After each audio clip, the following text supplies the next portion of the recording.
Le miel de Manuka est un produit particulier. La fleur de Manuka ne produit pas beaucoup de sucre, donc c'est difficile d'en obtenir et donc il est très coûteux. Pour autant, est-ce que c'est vraiment utile de consommer du miel de Manuka plutôt qu'un miel traditionnel?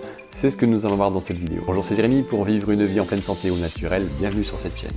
Pour ne rien rater des prochaines vidéos, cliquez sur le bouton d'abonnement et la cloche de notification. Ce miel est originaire de certaines forêts présentes en Nouvelle-Zélande. Manuka, c'est simplement un arbrisseau qui pousse à l'état sauvage. Il a une floraison rapide et donc il ne laisse que peu de temps pour prélever le pollen et donc obtenir notre miel. On va en reparler un petit peu plus tard, mais sa principale caractéristique, il est utilisé depuis très longtemps pour ses propriétés médicinales et principalement anti-inflammatoires, et principalement pour combattre les infections. 100 g de miel de Manuka va apporter 320 calories, environ 80 g de glucides dans sa composition, donc principalement du sucre bien sûr, et les 20% restants c'est de l'eau principalement. On y retrouve également de la vitamine B et de la vitamine C et quelques minéraux également. Par rapport à ses caractéristiques nutritionnelles, il ne se différencie pas énormément d'un miel traditionnel pour le moment. Comme je viens de le dire, la vertu la plus connue du miel de Manuka est sa propriété pour les infections, principalement cutanées, pour les problèmes de peau.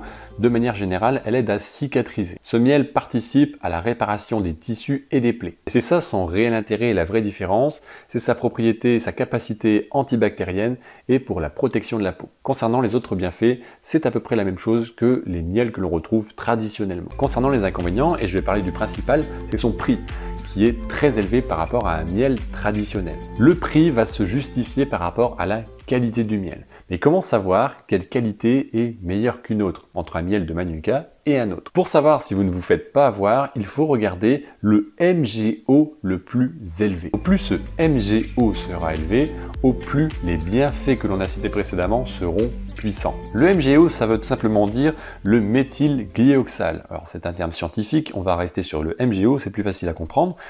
Globalement, c'est une molécule qui va être responsable de cette activité antibactérienne dans le miel. Tous les miels contiennent un MGO. Le problème, c'est comment connaître cette valeur, ce MGO. Par exemple, un miel avec un MGO de 250 a plus de propriétés antibactériennes qu'un miel avec un MGO de 100. Donc normalement, le miel avec le MGO de 100 sera moins élevé qu'avec le MGO de 250. Concernant la valeur la plus élevée, elle est de 1000. Le MGO 1000 est la valeur maximale que vous pouvez retrouver. Par contre, ça ne sert absolument à rien de consommer des miels avec un MGO de 1000. Là, on se sert de ce miel pour des propriétés curatives. Un MGO de 250 va être utile pour un usage contre l'infection basique courante type bactéries et un MGO entre 100 et 250 sera là pour un usage courant en cuisine tout simplement. Donc voilà comment mieux vous situer et mieux choisir votre miel de Manuka. Comme on l'a vu, c'est un miel qui a plus des propriétés curatives sur les plaies, pour la cicatrisation. Concernant l'alimentation, prendre une cuillère à café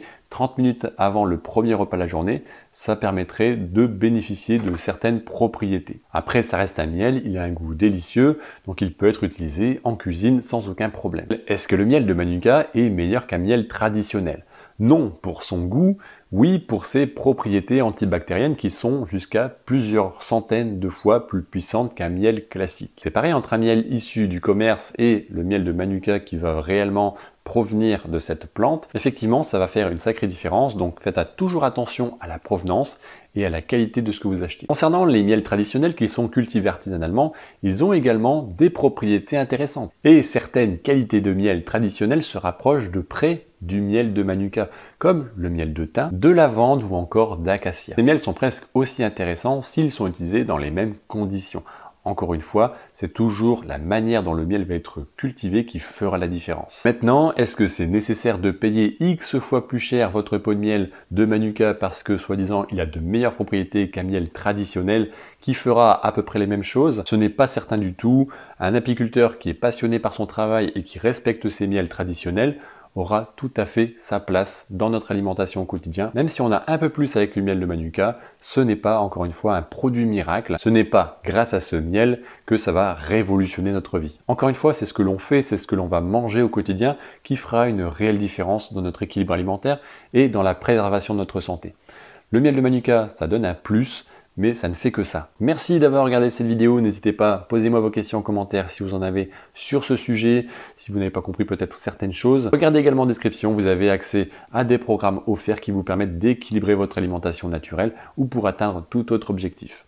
On se retrouve bientôt pour une nouvelle vidéo et un nouveau sujet. Portez-vous bien et à bientôt.